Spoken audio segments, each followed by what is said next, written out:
여러분 안녕하십니까? 10월 4일 금요일입니다. 퐁당퐁당 휴일이 있었던 10월 첫째 주의 마지막 거래일 금요일 박명석입니다.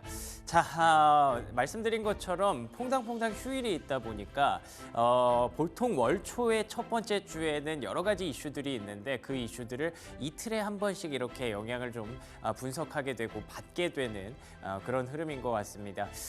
그런데 월 초다 보니까 이슈가 많다고 하더라도 그 이슈가 보통은 악재성 재료가 좀 많았더라고요. 그런 흐름들을 쭉 한번 담아서 또 오늘도 여러 가지 이슈들을 한번 준비해 봤습니다. 오늘도 브리핑 뉴욕을 통해서 먼저 뉴욕 증시 마감 흐름부터 살펴보도록 하겠습니다.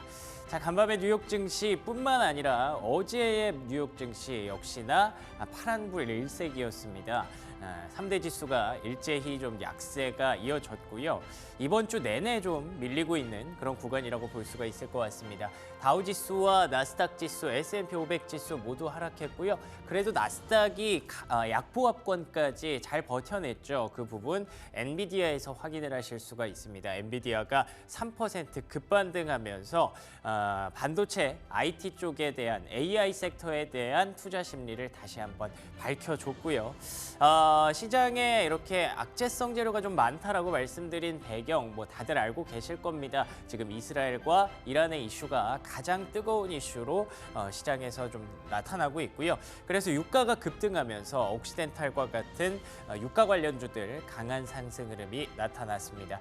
반면에 테슬라가 우리가 쉬는 동안 3분기 인도량을 발표했는데 시장의 예상치를 맞췄는데도 불구하고 좀 아쉽다는 평가가 나오고 있더라고요. 이틀 연속 3%의 하락세가 나오면서 조금은 기대감을 꺾어놓는 그런 흐름이 나타나고 있습니다. 자, 이 이슈들 쭉 한번 정리를 해보도록 하죠. 첫 번째 체크 포인트 먼저 보시면 역시나 오늘의 가장 중요한 지표 하나만 얘기하자면 국제유가였습니다. 5% 넘게 급등했고요. 보시는 것처럼 바이든 대통령이 모르겠어요. 이거 정말 본인의 어떤 완벽한 정신 상태로 얘기한 건지는 잘 모르겠지만 이스라엘의 이란 석유 시설 공격에 대해 논의 중이다라는 얘기를 했습니다. 이게 그러니까 어떤 상황이냐라고 질문이 들어갔는데 지금 논의 중이다라고 해서 기자들이 좀 놀랐나 봐요. 그래서 이게 그렇다면은 이스라엘의 공격을 지원하고 지지하겠다는 뜻이냐? 그거는 좀 아니고 우리가 계속 논의 중이다 이렇게 좀 둘러둘러서 얘기한 상황인 것 같은데 어찌됐든 이란이라는 이슈가 지금 시장에 들어왔고요. 이스라엘이 이란의 보복 공격을 지금 공언한 상태고요. 바이든 대통령까지 이렇게 그럴 수도 있다라는 조금은 긍정적인 뉘앙스로 얘기를 하다 보니까 국제유가가 좀 놀랄 수밖에 없었죠. 이 흐름 다음 장 넘겨주시면요. 어떤 부분이 문제가 되는 거냐면 이란의 석유 시설이라는 점이 가장 중요합니다. 보시는 것처럼 여기가 이제 공격 가능성이 좀 얘기되고 있는 그런 부분인데요. 이스라엘이 정말 여기를 노려서 타격을 한다면 이스라엘이 이란의 본토를 또 타격한다는 그것도 시장의 변동성 재료겠지만 우리는 또 금융시장에서 유가의 변동성을 가장 좀 두려워하고 걱정하지 않습니까? 여기에 타격이 가면 당연히 변동성이 올 수밖에 없고요.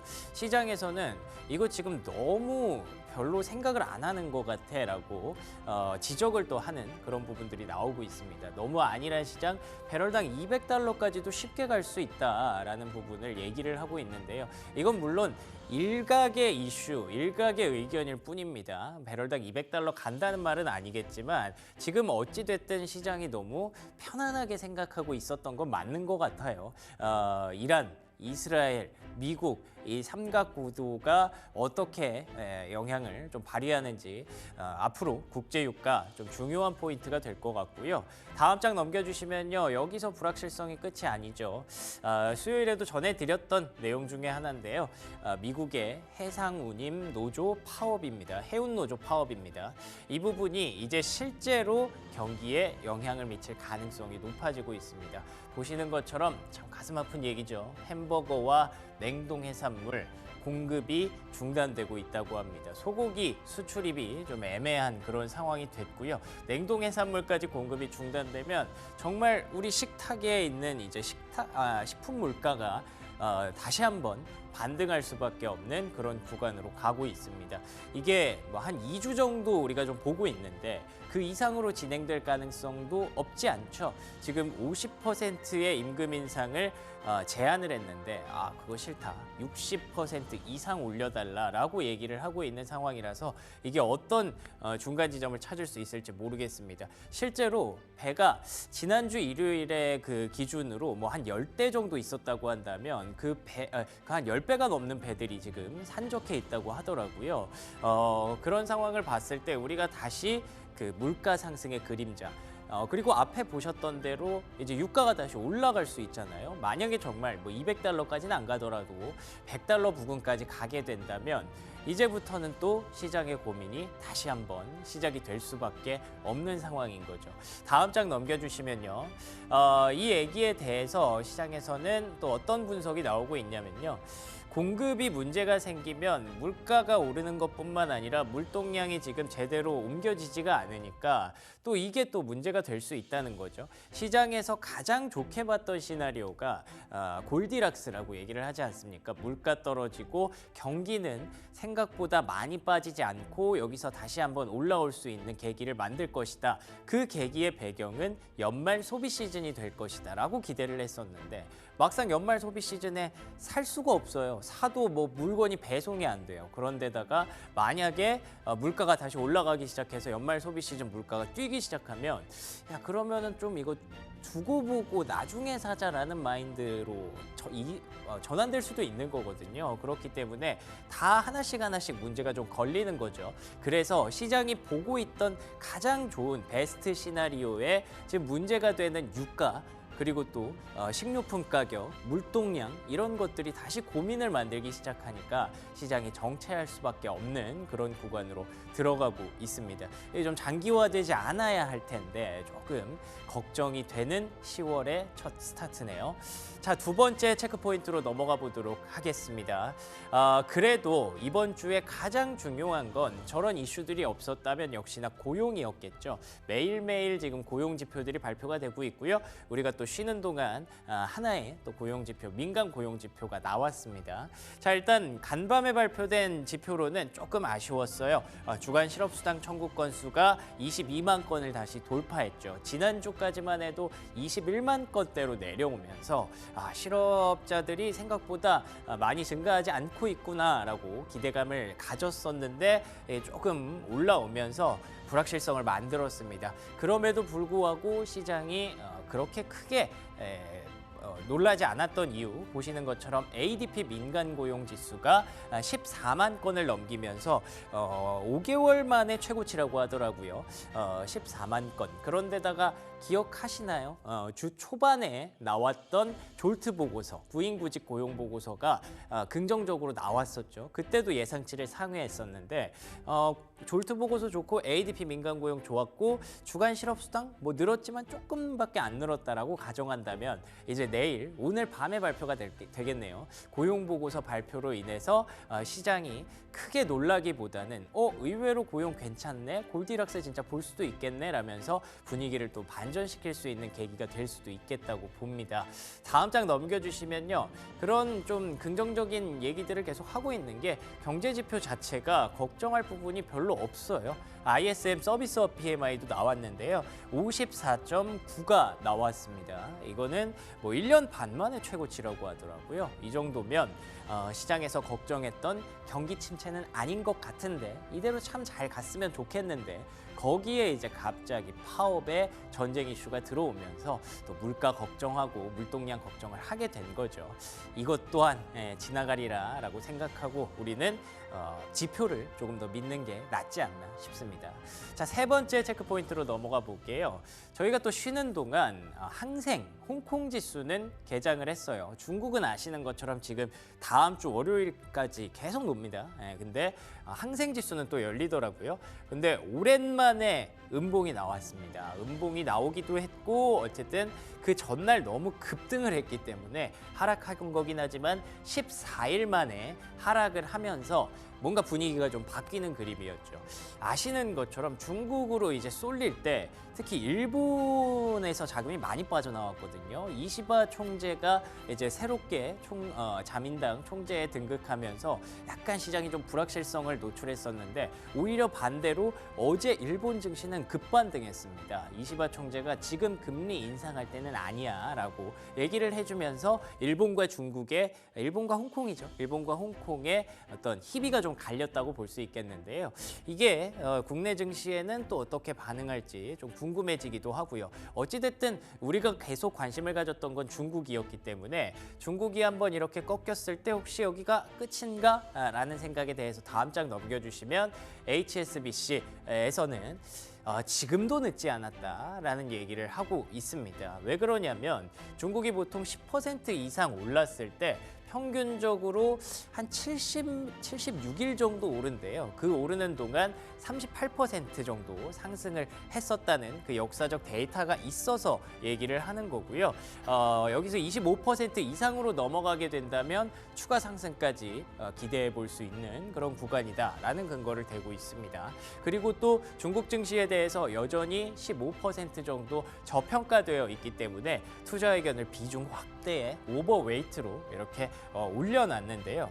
뿐만 아니라 골드만삭스에서 지난주에 중국 주식을 헤지펀드가 샀던 규모가 역대 최대랍니다. 이렇게 되면 쉽게 끝나는 랠리는 아닐 수 있겠다라는 가정이 가능하겠죠. 지금은 너무 급등해서 조금 부담스럽긴 하지만 그래도 앞으로 계속 챙겨봐야 하는 중국 증시, 홍콩 증시임에는 틀림없는 것 같습니다.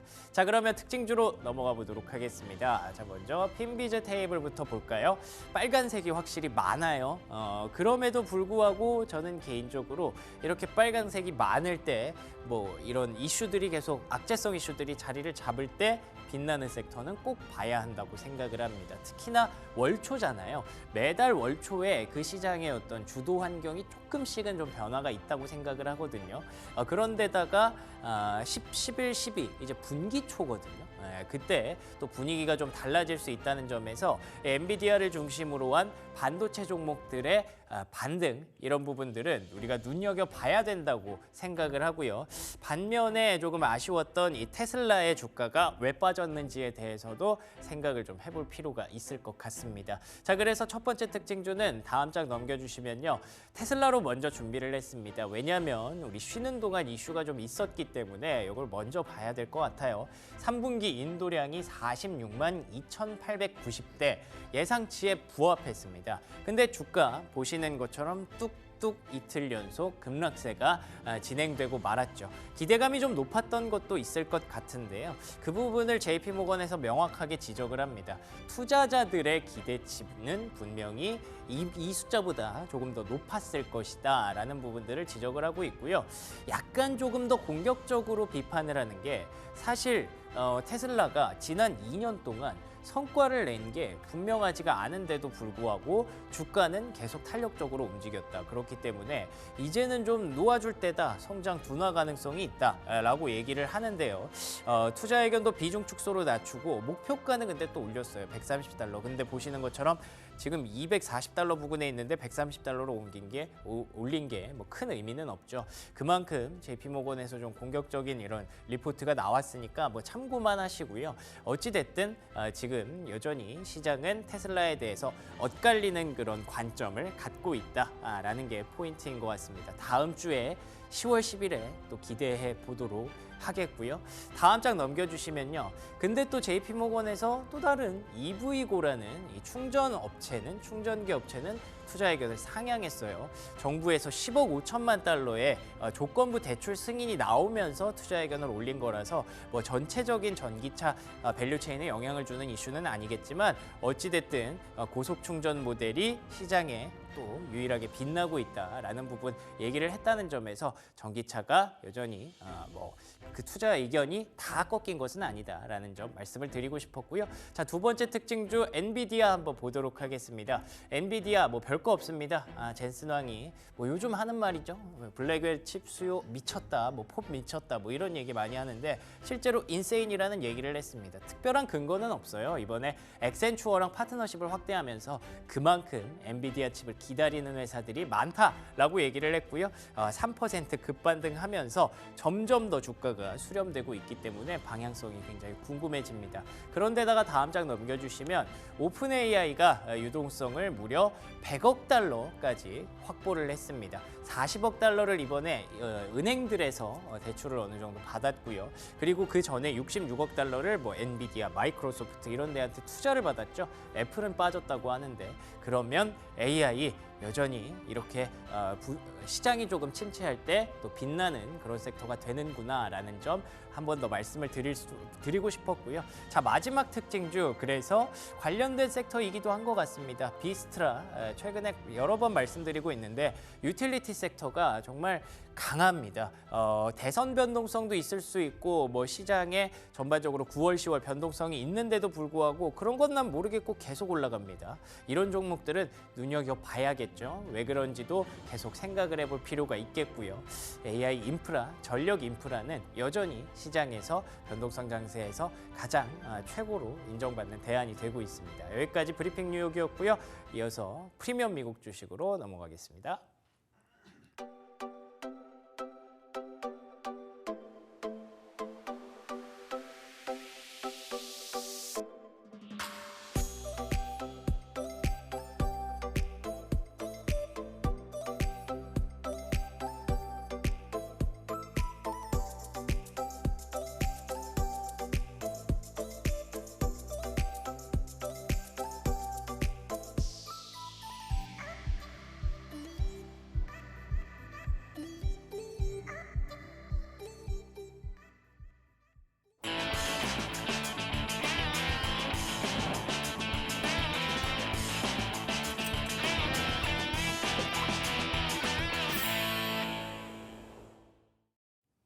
네, 뉴욕 증시 마감 흐름 정리해 보고요. 국내 증시 전망까지 이어갑니다. 프리미엄 미국 주식 오늘은 금요일입니다. 헤르메스 스탁 하창환 본부장 나오셨습니다. 안녕하십니까? 네, 안녕하십니까? 네, 반갑습니다.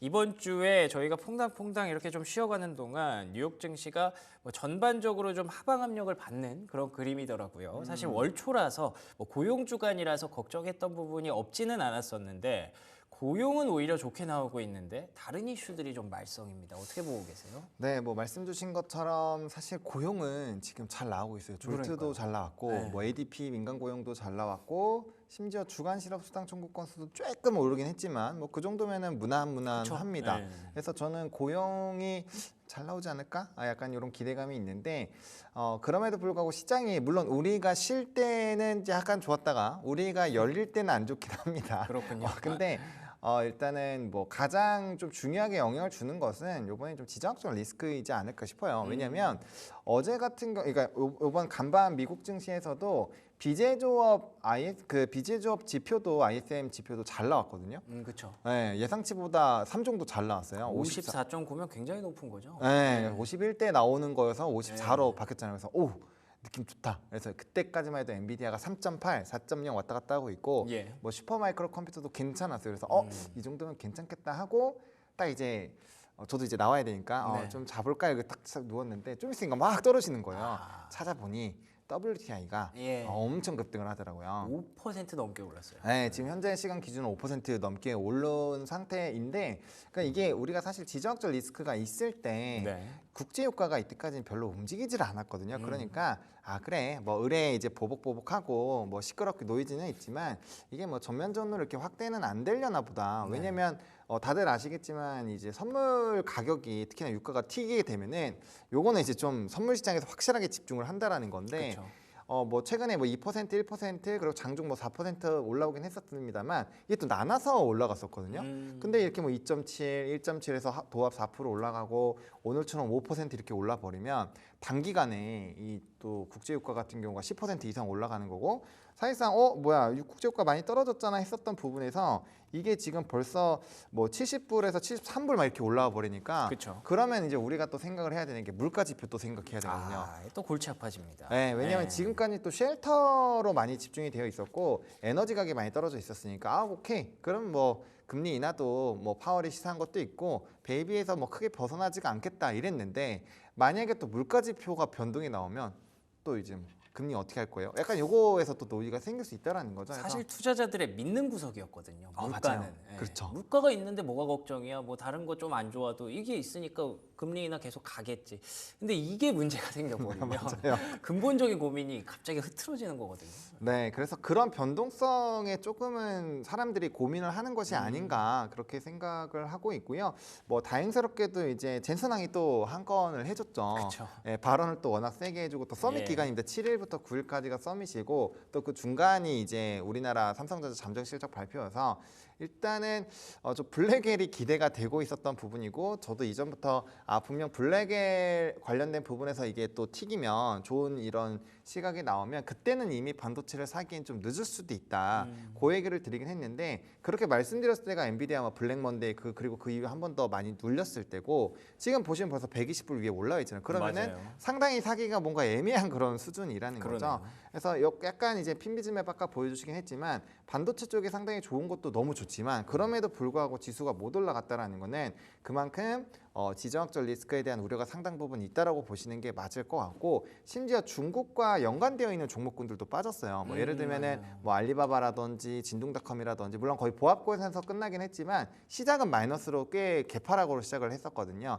이런 걸 보면은 상당히 좀 강력하게 올라오던 중국 관련된 종목군들도 일부 제동이 걸린 걸 보면 이게 단기간에 좀 많이 오르긴 해서 60% 정도 그렇죠. 올랐거든요. 예. 예, 그러다 보니까 이것도 부담감이 좀 일부 생기는 게 맞구나라는 부분 그리고 시장에서 기대하고 있었던 테슬라 인도량이 사실 뭐 나쁘게 나온 건 아닌데 시장의 기대가 막판에 48만 대까지 올라가다 보니까 46만 3천 대가 뭐야 뭐 별로 안 나왔잖아 약간 요렇게 지금 해석이 돼버리고 있어요. 그래서 그렇군요. 그런 이제 좀 시장을 주도하던 또 종목군들도 일부 좀 쉬어가는 이런 흐름들이 나타나게 되면서 핀비즈맵을 보시면 상당히 조금 왜 이렇게 빨개 왜 이렇게 피멍 들었지라고 맞아요. 생각을 할 수 있지만 그 나름대로 뜯어 보면은 다시 기술주가 이런 국채 금리가 급등을 하고 있음에도 불구하고 환율이 10원 올랐죠. 지금 다시 1,330원대까지 빠르게 올랐어요. 불과 요번 주 월요일까지만 해도 1,305원까지 떨어졌거든요. 그러면 달러가 다시 강세가 된다라는 거고, 그럼 달러의 입지가 다시 강해지면 상대적으로 뭐 엔화 강해져도 캐리 트레이드 좀 걱정 많이 줄어들게 되죠. 심지어 엔화도 지금 146까지 또 올랐죠. 그러게요. 네, 왜냐면은 앞에서 브리핑 잘 해주신 것처럼 당장 금리 인상을 하는 것처럼 뭔가 분위기가 만들어졌는데 네. 그게 경기가 그렇게 할 수 있는 상황은 아니거든요. 그래서 그런 것들이 지금 복합적으로 반영이 되고 있어서 일단 오늘 자체를 뭐 표면적으로 보면 되게 안 좋은 것 같다라고 생각을 하실 수 있지만 저는 이렇게 국제 유가가 급등을 하고 이런 여러 가지 대일 변수들이 다 반영이 됐음에도 불구하고 엔비디아가 어쨌든 3% 전후로 상승을 했다라는 거는 반도체의 시간이 다시 한번 좀 올 수 있지 않을까? 그리고 반도체의 시간이 오면 지수는 올라갑니다. 예. 기술주는 올라갈 수밖에 없기 때문에 그런 부분들 또 이제 최근에 전일 또 이 미국장이 열렸을 때 가장 처음에 세게 움직였었던 거는 컨스텔레이션이랑 뉴스케일 파워예요. 걔네가 갭 상승해서 시작을 했다가 컨스텔레이션은 워낙 튼튼한 기업이다 보니까 버텨줬지만 뉴스케일 파워는 5% 6% 왔다 갔다 하다가 개파락을 했거든요. 그렇군요. 또 그런 부분을 본다라고 한다면 원전에 대한 뭐 관심도는 여전히 높은 거고 또 이제 원래는 MS가 얘기했는데 지금 구글 뭐 이런 데서 또 얘기 나오고 있잖아요. 그런 얘기들이 나오는 거 보면 전력은 지금 굉장히 필요한 상황이다. 왜 필요할까? 결국엔 AI거든요. 그쵸. 그래서 그런 쪽으로 보면은 반도체가 다시 한번 좀 시동을 거는 것이 아닌가? 그리고 그런 부분이 된다면 생각보다 시장은 좀 좋을 확률이 높아지고 있다. 저는 일단 그렇게 생각을 하고 있습니다. 알겠습니다. 일단은 뭐 하락을 하기는 했습니다만 말씀해 주신 대로 고용 지표 나쁘지 않았고요. 그리고 또 ISM 서비스업 PMI 엄청 좋았고요. 엔비디아 올랐기 때문에 시장의 어떤 기대감은 여전히 좀 남아 있다라고 봐야 될 것 같은데 말씀드렸던 것처럼 이제 전쟁 이슈, 파업 이슈 이런 것들이 좀 마음에 좀 걸리는 그런 부분이 분명히 없지 않아 있습니다. 그러면 이 근본적으로 네. 이 전쟁 이슈와 파업 이슈에 대해서 어느 정도의 그런 우려로 우리가 받아들여야 되는지 좀 궁금해요. 사실 이제 그냥 데이터 상으로 보시면 될 것 같아요. 그러니까 우리가 사실 이제 해상운임, 그러니까 운임 지수 같은 경우는 SCFI 지수가 굉장히 연초 대비 높아졌을 때 한 3배 정도 높아졌을 때는 오히려 해운주 별로 관심 없었거든요, 사람들. 그렇군요. 근데 지금이 이제 작년 대비했을 때는 한 2배 정도 높아진 상황이고 최근에 이제 동부 파업 결정되고 나서 SCFI 지수 선물은 상한가 20% 올랐습니다. 그랬군요. 그러니까 그런 데이터가 변하는 거를 확인을 해야 되고요. 그다음에 이게 시장의 관심이 더 가고 있다는 거죠. 왜냐하면 운임 지수는 사실 이전이 더 높아요. 근데 그때는 사람들 별로 관심 없었거든요. 맞아요. 근데 지금은 관심이 생겼잖아요. 그러니까 운임 지수가 굉장히 높은 상황들을 이제 명확하게 인지를 하게 되는 거고, 이게 장기화가 되면 될수록 이 지표가 굉장히 가파르게 올라갈 겁니다. 사실 운임에 대한 선물이 상한가가 나온 게 정말 오랜만이거든요. 그래서 그런 것들을 한번 생각을 해보실 필요가 있을 것 같고, 지정학적 리스크도 마찬가지입니다. 이전에 우리가 중동 리스크가 굉장히 좀 확대된다 해서 한 일주일 내내 중동발 리스크만 얘기했을 때가 있어요. 처음으로 막 주고받고 했을 때. 예. 그때가 국제유가가 4.8% 정도 제가 올랐던 걸로 기억을 하거든요. 그러니까 그거보다 지금 더 올랐어요. 그러면 오늘은 일단은 시장 자체는 이런 방산이나 뭐 해운이나 뭐 이런 지정학적 리스크와 연관되어 있는 쪽으로 좀 압박이 많이 갈 수밖에 없는 상황이 된 거죠. 그래서 그런 이제 우리가 단순히 신문에서 이런 지면 뉴스를 보거나 아니면 미국의 언론이라든지 이런 걸로 보시기보다는 그냥 명확한 지표가 있습니다. 운임은 유가랑 운임이랑. 그렇죠. 예. 유가랑 운임이랑 이렇게 정확하게 데이터로 보여주기 때문에 그거를 조금 더 집중하는 게 중요하지 않을까라고 보고 있고, 우리는 이제 파생에서 크게 변동성이 나오는 거를 현물을 많이 추적을 할 수밖에 없어요. 왜냐하면 미래에 대한 가치를 판단하는 그 정말 큰 자금들이 이미 선제적으로 국제유가가 지정학적 리스크 때문에 상승한다고 배팅을 걸어버렸기 때문에 현물은 쫓아간다라는 거죠. 그래서 그런 좀 앞에 선행 지표들이 있으니까 그걸 보시고 판단하는 게 맞고요. 내가 생각했을 때는 뺄 생각을 할 필요가 없을 것 같아요. 그냥 지표가 길을 보여주니까 그 이정표대로 예. 따라다니시면 될 것 같고요. 대신에 이게 단점이 뭐냐? 굉장히 가파르게 바뀝니다. 그래서 줄 때 확실하게 섹션을 해주고 좀 이게 연속적으로 가서 많이 올라갔다 싶으면 안 하는 게 맞아요. 그래서 그런 좀 대응 전략이 빠르게 필요하기 때문에 좀 조심스럽게 하실 필요는 있다 정도로 정리드리겠습니다. 알겠습니다. 오히려 이런 부분들도 투자 포인트로 우리가 또 활용할 수 있는 그런 방법에 대해서 고민해 주시는 걸 보면 시장에 전체적으로 뭐 큰 위기가 닥쳤다라고는 안 보시는 것 같은데 그 배경이 아마도 지표의 어떤 건전성 때문이지도 않을까 싶어요. 그래서 고용도 좀 잘 나올 것 같다라고 말씀해 주셨는데 지표들 다시 한번 하나씩 점검을 해볼까요? 네, 그러면은 일단 뭐 이 주간 실업 수당 청구 건수부터 좀 보면요. 예. 일단은 신규 실업 수당 청구 건수 이제 매주 나오는 거죠. 22만 5천 건 나왔고요. 예상치는 22만 2천 건이었습니다. 이전에가 21만 9천 건 나와서 이거 뭐 이러면 고용이 문제 있는 건가요? 이렇게 얘기를 드린 바가 있는데 그쵸. 어쨌든 뭐 22만 대면 괜찮습니다. 이 기준이 21만부터 25만 사이를 왔다 갔다 한다고 보시면 될 것 같고요. 평균치가 23만 정도예요. 그러니까 22만 대도 사실 고용이 낮은 거네요. 낮은 네. 좋은 상황이 유지가 되고 있다라는 거고, 그다음에 4주 실업 수당 청구 건수를 보시면 22만 4,250명인데 요게 이제 이전이 22만 5천 건이거든요. 그래서 뭐 평균치는 좀 잘 유지가 되고 있는 상황이고, 뭐 연속 실업 수당 청구 건수 이것도 좀 상당히 중요한데 이게 182만 6천 건인데 이전이 182만 7천 건이거든요. 그러니까 연속적인 이런 평균치를 보더라도 상당히 좀 견조하게 잘 유지가 되고 있다. 그래서 이게 변동성이 없는 상황에서 ADP라든지 이런 게 잘 나와 버리면 비농업 고용이 잘 나올 확률이 상당히 높아진다라는 거죠. 그렇겠죠. 좀 그렇게 높아지고 실업률이 올라가지 않고 잘 고정만 되더라도 뭐야 우리가 너무 고용에 대해서 부정적으로 생각을 하고 있었던 게 아닐까? 그리고 저는 요번에 고용 데이터에서 상당히 중요한 거는 그 이제 장기 실업자는 사실 2달 연달아 별 코멘트가 없었거든요. 그래서 저는 장기 실업자에서만 코멘트가 없다면 저는 충분히 고용 쪽에서는 많이 변화가 나올 거라고 생각을 해요. 그래서 그런 것들이 애틀랜타 GDP 나온 수치가 3.1에서 지금 최근에 2.5, 2.6 왔다 갔다 하고 있는데 그런 데이터가 좀 줄어드는 것도 충분히 상쇄를 할 수 있지 않을까라고 보고 있고요. 예. 그다음에 말씀 주신 것처럼 이제 비제조업 ISM 그 제조 지수는 굉장히 좋았습니다. 이게 54.9가 나왔는데 이게 1년 반 만에 최고치예요. 그리고 아시겠지만 이 ISM은 굉장히 지표적인 중요도가 높거든요. 신뢰도가 상당히 높기 때문에 이게 잘 나온 게 중요한데 이게 제조업보다는 비제조업이 훨씬 더 중요합니다. 근데 제조업은 약간 애매하게 나왔어요. 세부 내용을 보면은 뭔가 나쁘지는 않은 것 같은데 이게 완전히 좋다라고 보기엔 좀 애매한데라는 수준이었고 ISM 비제조업은 이렇게 54.9면은 월등하게 잘 나왔다. 그렇죠. 비제조업이 더 중요하기 때문에 이 지표를 더 신뢰를 하시면 될 것 같고 뭐 물가지수도 59.4로 56.3 대비해서 상당히 높았고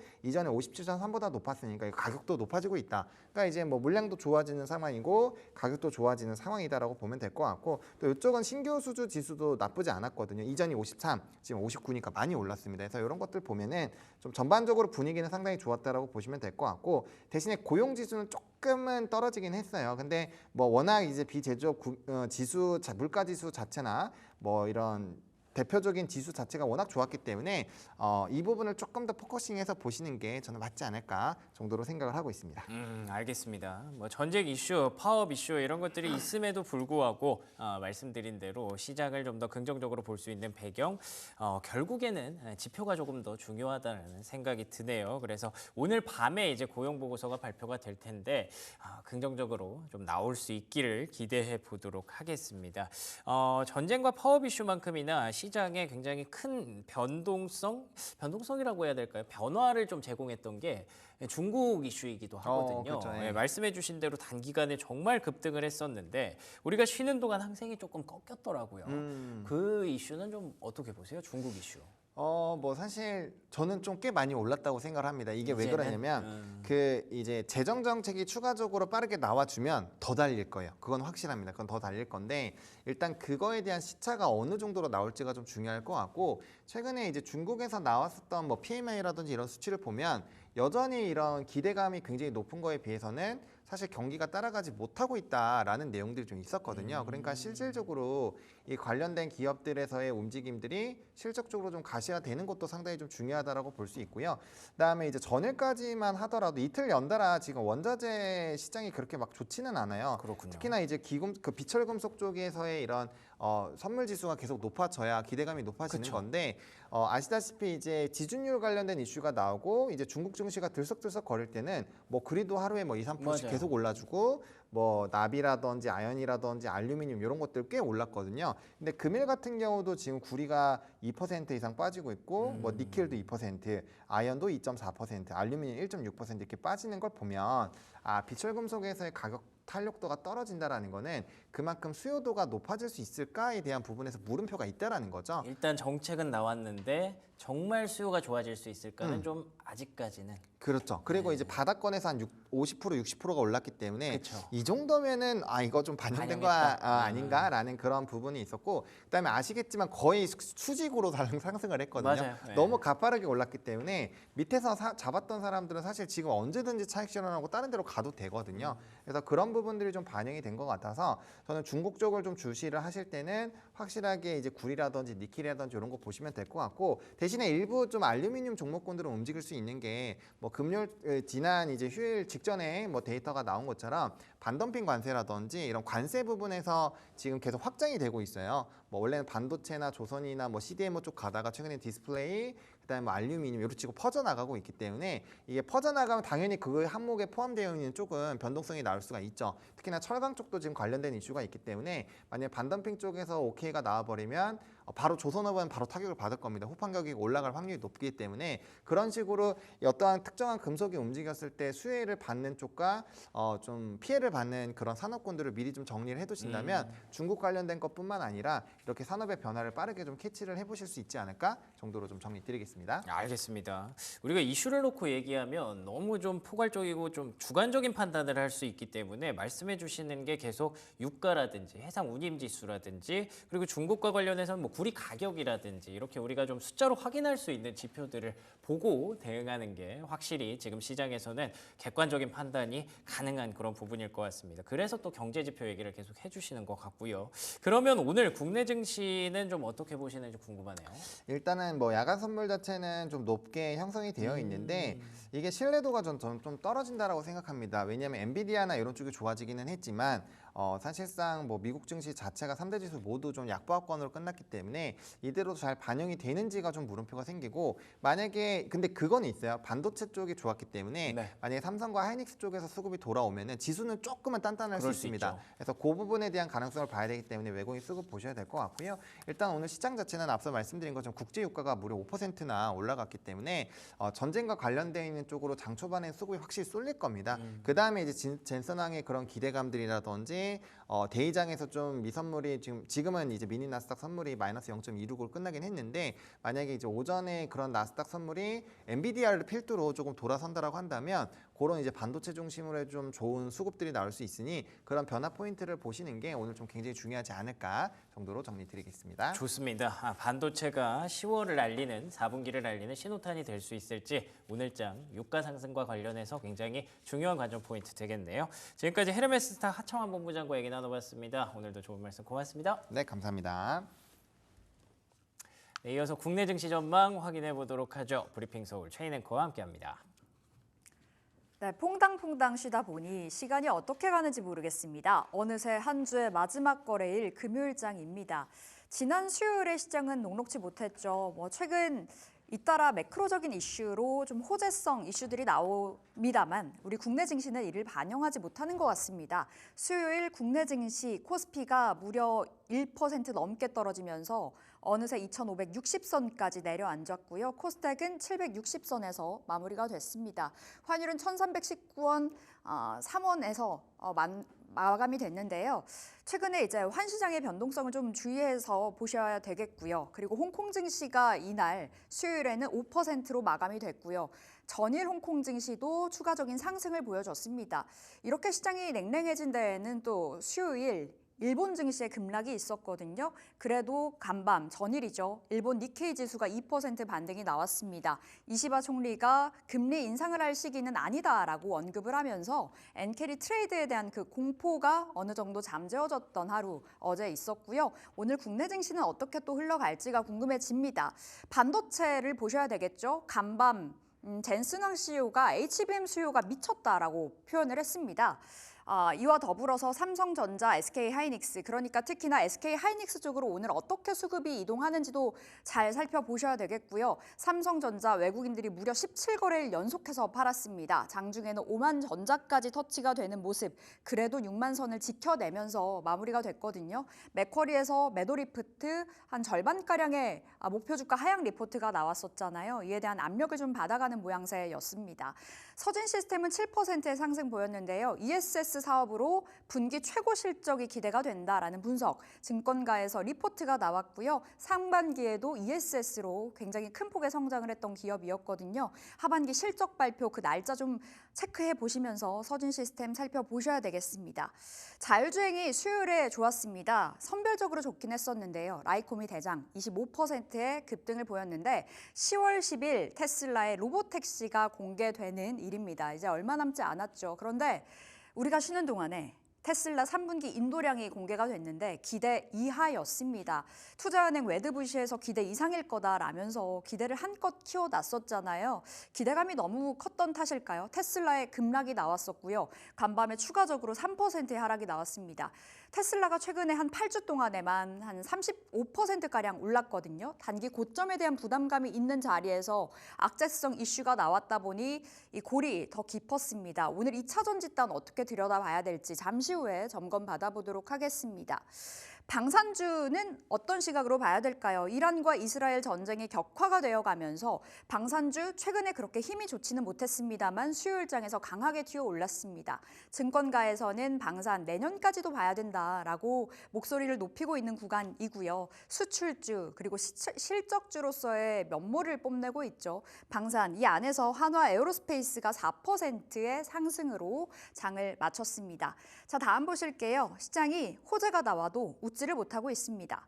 미국의 빅컷도 나왔고 중국의 부양책도 나왔고 이제 아시아 증시가 날아올랐고 특히나 이제 미국 증시는 원체 이제 강하잖아요. 고가권에서 사상 최고가 그 부근에서 움직여주고 있지만 국내 증시는 이를 반영하지 못합니다. 1월 1일자 그러니까 올해 첫 거래일부터 9월 30일자로 계산을 한 건데요. 코스닥의 지금까지의 그 상승률, 하락률로만 봤을 때 코스닥이 무려 13%의 하락을 했다 그러고요. 코스피는 2%가 넘게 하락했습니다. 전쟁 중인 러시아보다도 이 상승폭이 강하지 못했던 거죠. 하락폭이 좀 더 두드러졌었고요. 나스닥은 이동안에 23% 올랐고 대만 자취화는 24%, 홍콩 항생은 25%의 상승을 기록을 하기도 했습니다. 결국에는 반도체와 2차 전지로 쏠려 있는 이 국내 증시의 민낯이 드러났다라고 좀 평가를 받아가고 있는 가운데 한국 증시 반도체 증시라고 봐도 무방하겠죠. 삼성전자가 연일 하락세를 이어가고 있다 보니 지수 자체에 힘이 없습니다. 맥쿼리에서는 목표 주가 64,000원까지 지금 낮춘 상황인데 대신증권에서는 지금 정점을 통과하고 있다라고 분석을 했습니다. 반도체 업황의 불안은 정점을 통과할 가능성이 커지고 있고 3분기를 넘어가면서부터 이 공포가 멈출 거다라면서 어느 정도 희망 회로를 돌릴 수 있을 리포트가 나왔습니다. 과연 오늘 반도체 반등이 나와 줄 것인지 그리고 수급적인 측면에서도 좀 외국인들의 컴백으로 나아진 흐름을 보여줄 것인지 오늘 시장 안에서 포인트로 잡아 보셔야 되겠습니다. 자, 다음 보실게요. 해운과 정유가 강하죠. 중동 리스크가 계속해서 불거지고 있습니다. 자고 일어나면 소식이 전해지는데요. 지금 이스라엘이 헤즈볼라의 정보본부를 공격했다라는 소식이 간밤 있었고요. 국제유가가 무섭습니다. 무려 5%의 폭등이 나오면서 미국 증시가 하락으로 마무리가 됐거든요. 장중에 상승이었다가 낙폭을 키워가는 모양새였었는데요. 이와 관련해서 오늘 장에서 추가적인 상승 이어질지 국제유가 관련해서도 좀 챙겨보셔야 되겠고요. 다만 석유화학 섹터 반등은 보수적으로 봐야 될 필요가 있다. 미래에셋에서 수요일에 리포트를 냈습니다. 어떤 식으로 좀 봐야 될지가 궁금해지는 현재 구간입니다. 원체 강하게 올라갔다 보니 그리고 해운주도 좋습니다. 다만 수요일에는 좀 선별적인 오름세가 있었거든요. 그만큼 선반영이 된 것인가? 라는 물음표가 떠 있겠죠. JP모건에서는 항만 노조 파업으로 인해서 하루 최대 6조 원가량의 손실이 발생할 거다라는 분석까지 내놓은 상황입니다. 자, 오늘 시장 어떻게 봐야 될까요? 어느새 금요일 한 주의 마지막 거래일 준비해 보도록 하겠습니다. 자, 오늘은 IS앳 김태성 본부장과 시장 이야기 나눠보도록 할게요. 어서 오세요. 네, 안녕하세요. 네, 본부장님. 시장 안에 이슈가 정말 많은 것 같습니다. 일단 우리가 쉬는 동안에 기대했었던 디데이가 하나 있었죠. 그렇죠. 테슬라 3분기 인도량 발표가 있었는데요. 차라리 우리가 쉬는 게 다행이었다라는 생각도 들었어요. 2차 전지 그렇죠. 이렇게 기대감 키워놨다가 인도량이 기대치를 하회했더라고요. 네. 이거 어떻게 봐야 될까요? 일단 2차 전지 혹은 전기차 시장에서 가장 중요한 포인트는 뭐였냐면 전방 산업에서의 수요가 우리가 생각한 것보다 조금은 더 개선이 되는 어떤 이 우상향의 곡선을 그려주는 모습들이 가장 중요했었거든요. 그리고 이제 그것을 빌미 삼아서 사실 3분기 중반부터 3분기 후반, 그러니까 그제죠. 이제 인도량이 나오기 전까지만 하더라도 배터리 3사, 셀 3사, 그리고 이제 양극재, 음극재 이런 원소재 관련 기업들이 굉장히 좋은 모습을 보였었던 상황이었어요. 하지만 이제 인도량이 시장 하회를 하고 그리고 이제 가이던스에 대해서도 명확하게 콕 집어서 나온 것이 없는 상황. 네. 그리고 또 이제 하루 지난 오늘 아침에 마감한 증시에서도 테슬라 쪽에서는 그렇게 좋은 이야기가 나온 것이 아닙니다. 리콜에 대한 이야기가 나왔고 또 이제 CIO가 최고 책임 경영자가 또 사퇴한다, 퇴사한다 이런 이야기가 지금 나오다 보니 이틀 정도 이제 추가적으로 이제 급락하는 좀 모습을 보였는데 네. 일단 테슬라 같은 경우에는 한 방이 남아 있죠. 로보택시라고 하는 이벤트는 한 방이 남아 있습니다. 하지만 이제 어제와 그제 이틀 동안의 조정을 우리나라 증시가 오늘 얼마만큼 잘 견뎌주는지 여부가 가장 중요할 것 같아요. 네. 그나마 다행스러운 것은 배터리 셀 3사와 그리고 이제 우리나라 원자재 관련주들이 이 수급 없이 반등이 나왔던 것은 아니었거든요. 그러니까 이틀 전에 굉장히 좋은 수급을 보이면서 마감이 되었기에 오늘 만약 하락폭이 그렇게 크지 않는다라고 하면 오히려 시간차로 인해서 경우의 수는 복잡하겠습니다만 추가적인 상승은 이어갈 가능성이 굉장히 높다 이렇게 좀 볼 수 네. 있을 것 같고요. 한 가지 또 경우의 수가 있습니다. 오늘 반도체가 생각보다 강할 가능성이 높아요. 그러면 2차 전지는 아무래도 오늘 조정이 조금은 나올 수는 있겠지만 앞서 이야기 드렸다시피 수급의 이탈이 크게 일어나지 않는다면 그 조정을 이용해 볼 필요는 여전히 기회는 남아 있다. 네. 이렇게 정리해 드리도록 하겠습니다. 최근에 질 좋은 상승이었다. 이렇게 좀 볼 수 그렇죠. 있을 것 같아요. 그렇다면 만약에 오늘 빠진다면 네. 매수의 찬스로 노려봐도 좋다라는 그렇죠. 거네요. 네. 굉장히 좀 우호적으로 말씀을 주셨는데 앞서서 로보택시도 언급했잖아요. 로보택시 이제 10월 10일에 공개가 됩니다. 근데 이제 한국 특 그렇죠. 세론으로 작용이 될 네. 것인가? 그렇다면 지금 들어가서 10월 10일 전에는 좀 어느 정도 발백이 나서야 될까요? 어떤 전략이 맞을까요? 근데 사실 그렇게 매매 전략을 짜기가 굉장히 어려운 것 같아요. 그래서 일단 저는 지금 이미 가지고 계신 분들은 상관없지만 없으신 분들 같은 경우에는 가장 거래량이 활발한 쪽을 한번 보셔야 될 것 같다 생각이 들고 있고요. 거래량이 활발한 기업들 중에 하나는 역시 라이콤이 가장 좋을 것 같습니다. 그러니까 그제도 이제 가장 좋은 상승률을 네. 보이면서 마감이 되었기 때문에 추가 상승을 기대해 볼 만하다라고 좀 말씀드릴 수 있을 것 같고 같고요. 나는 이번에 이슈뿐만이 아니라 중장기적으로 이쪽에 대한 관심도가 높다 그러면 우리나라는 HL 만도 하나만 보시는 게 가장 적절하다 의견 드리도록 하겠습니다. HL 만도요. 네. 라이콤이 이제 대장으로 움직여주고 있지만 그렇죠. 가장 유효한 쪽은 HL 만도라고 그렇죠. HL 만도 같은 경우에는 특히나 네. 이 중화권 증시에서의 매출 비중이 약 20% 정도 되거든요. 우리가 지금 중국 이야기 많이 하잖아요. 소비 촉진 많이 하고 있다고. 근데 이제 그로 인해서 정말 뭐 현대차, 기아뿐만 아니라 테슬라라든지 BYD 혹은 자체 브랜드들이 잘 팔리게 되면 전체 매출의 25%의 중국 매출을 가지고 있는 HL 만도 또한 충분히 네. 더 좋은 성과를 낼 수 있다는 의견 드리겠습니다. 알겠습니다. 그렇다면 2차 전지 지금 자리에서 탑픽을 받아본다면 어떤 종목 주실까요? 셀일까요? 일단 오늘의 가격 조정을 피할 수 없다면 네. 그러면 충분히 믿고 어떤 베팅할 만한 명분이 있는 기업이 저는 좋을 것 같다 생각이 들어서요.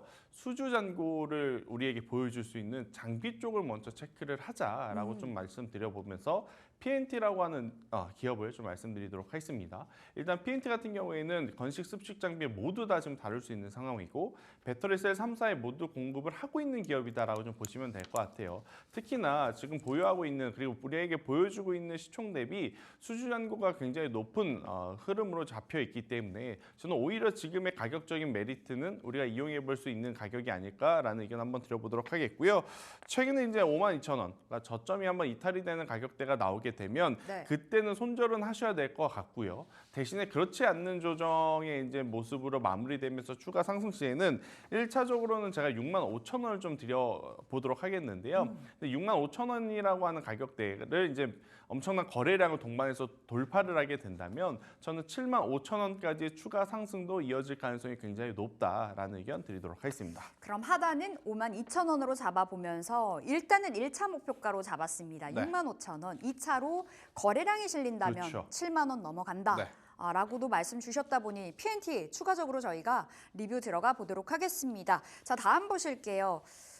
해운과 정유주는 어떻게 봐야 될까 너무 궁금한데 이제 중동 리스크가 계속해서 날로 격화가 되네요. 뭐 휴전 협상 이야기가 좀 나와줄 법한데도 불구하고 간밤에 유가가 무려 5% 넘게 폭등이 나왔습니다. 결국에는 그럼 오늘도 추가적인 상승이 이어질 거냐가 중요한데 석유가스주 수요일에는 좀 선별적으로 움직였었거든요. 어떻게 보세요? 오늘은 갈까요, 다 같이? 결과론적으로 말씀드려보면 오늘 WTI 유가가 굉장히 가파르게 너무 올랐습니다. 놀랐어요. 그래서 석유가스 관련주들은 당연히 시세가 좀 나올 가능성이 높거든요. 근데 이제 투자자분들의 머릿속이 지금 복잡한 게 뭐냐면 막상 이 이슈가 가장 큰 영향을 줄 수 있을 법한 어떤 이 화요일 날의 흐름은 예. 굉장히 약했었죠. 시초에 맞아요. 갭상승 보이고 나서 대다수의 종목군들이 방산, 해운, 무슨 뭐 음식료, 사료, 곡물 이런 거 다 갭상승 이후에 조정이 나온 상황이다 보니까 이걸 여기서 손절을 해야 되느냐 아니면 더 베팅을 해야 되느냐 굉장히 머릿속에 복잡했다가 일단 오늘은 강한 상승세가 좀 나올 가능성이 높을 것 같아요. 그래서 네. 만약 어느 정도 이제 물려 계셨던 분들이 수익권으로 전환을 하게 되면 저는 조금은 이제 대응이 필요하지 않을까. 그렇다고 해서 100% 다 대응이 아니라 일부분을 좀 대응을 하시는 게 좋을 것 같고요. 또 일부분은 여진 좀 남겨둬야 될 것 같습니다. 왜냐하면 일단 말리는 중재하는 쪽 미국에서는 당연히 네. 큰 일로 번지지 않게 할 거다. 이렇게 언론 플레이라는 것은 당연하고요. 그런데 지금 이란과 이스라엘은 서로 자존심이 심하게 긁혔거든요. 그렇기 때문에 누가 이제 마지막으로 먼저 이제 손을 대고 멈추는지가 가장 중요할 것 같아요. 그 정도와 강도도 중요할 것 같고요. 그래서 조금은 더 이 이슈와 노이즈는 계속이 될 가능성이 높다. 저는 네. 이렇게 이야기 드리겠습니다. 지금 들고 있다면 어느 정도의 비중 조절은 해야 되나 네. 전체적으로 비중 줄이기는 아니고 계속해서 좀 이슈가 나올 수 그렇죠. 있다 보니 끌고 가는 쪽으로. 그렇다고 신규 진입은 아닌 거죠, 그럼? 일단 신규 진입은 오늘 종가로 좀 보셔야 될 것 같아요. 만약 종가 기준으로 일단 차익 매도 물량이 나오면서 윗꼬리가 달리게 되면 저는 여전히 공략 괜찮다? 가능하다. 왜냐 또 주말이잖아요. 주말 그렇죠. 사이에 또 티격태격 한번 할 가능성이 높아서요. 오늘 종가를 한번 노려보자라는 의견 드리겠습니다. 알겠습니다. 석유 화학 쪽으로는 지금 자리 진입도 가능하나 어느 정도 종가에 그 흐름을 좀 잘 보셔야 될 것 같고 해운주는 어떻게 보세요? 이제 미국 항만 그 노동자들의 파업이 돌입이 됐습니다. 근데 사실 이슈가 원체 좀 길어졌었잖아요, 최근에. 그렇죠. 그렇다 보니 어느 정도 선반영이 된 거 아닐까? 자, 지금 시세 나오고 있는데 네. 수요일에 하락으로 마무리가 됐거든요. 전방위적으로요. 지금 해운주 어떤 대응이 맞을까요? 저는 해운 쪽은 계속 보셔야 된다 생각이 그래요? 들어요. 일단 미국이 해결이 된다 하더라도 또 소비를 촉진시킬 수 있는 중국의 경기 부양 이야기가 나왔기 때문에 네. 아무래도 이제 물건을 실어 나를 수 있는 그리고 이제 그로 인해서 올라갈 수 있는 BDI 지수는 큰 영향을 또 여전히 받을 가능성이 높다 생각이 들고 있고 또 이제 해운 관련 주들 같은 경우에는 BDI 지수가 올 초부터 좋았습니다. 그렇다면 올해 하반기, 상반기보다 더 좋은 실적을 내보일 가능성이 저는 굉장히 높다라는 의견 한번 드려보도록 하겠고요. 대신에 이제 이 안에서 어느 정도 이제 등락에 따른 종목 선별의 기준은 좀 다를 것 같아요. 만약에 등락률을 좀 우선시하신다라고 하면 흥하해운과 STX 그린로직스가 가장 좋을 것 같고 네. 등락률보다는 안정성, 그러니까 하반기의 실적이라든지 혹은 그 외의 모멘텀을 쭉 찾으신 분들 같은 경우에는 HMM이 가장 좋은 포인트가 될 것 같아서 이거는 시청자분들의 지금 현재 계좌의 어떤 상황을 판단을 하고 네. 포트에 좀 편입을 하시는 게 맞지 않을까라는 의견 드리겠습니다. 좀 더 변동성에 비중을 태운다면 STX 그린로직스 그리고 흥하해운 정도는 괜찮고 HMM은 좀 안정적으로 가져갈 수 있는 쪽이라고 네. 해운주 쪽으로는 굉장히 좋게 말씀 주셨는데 수출주로 확산해서 본다면 어떨까요? 원체 이제 물류 대란 그러면 그렇죠. 수출주에게는 발목 잡히는 거 아니야로 귀결되잖아요. 근데 일단 이 항만 파업 이슈는요, 네. 꽤 오래 전부터 예고가 되어 왔습니다. 그렇기 때문에 수출을 하고자 하는 기업들은 사실 다수가 이제 이미 준비가 되어 있는 상황이라서 저는 이 부분에 대해서는 뭐 특별하게 큰 이슈가 있어서 장기화되지 않는 이상은 크게 걱정할 필요는 없지 않겠나라는 의견. 사실 우리나라 지금 수출주는 항만 이슈보다는 지금 이 중동의 지정학적 리스크와 더 크다. 환율 시장에 더 크게 민감하게 반응할 가능성이 높다라는 의견 드리겠습니다. 수출주 좀 제한적일 거다라고 네. 봐주셨는데 조금 더 국소적으로 파본다면 원체 수출주 많은데 네. 오늘 뭐 반도체도 이야기 잠깐 나왔었고 2차 전지도 이야기해 주셨고 완성차 쪽은 어떻게 봐야 되나요? 현대차 그렇게 호재가 기대되는데도 불구하고 주가가 녹록지 못해서요. 일단 현대차 기아는 제가 생각해도 조금은 조정의 폭이 깊고 네. 길어지는 것 같은데 일단 그래도 현대차 기아를 믿고 우리가 베팅할 수 있는 것은 결국엔 판매량.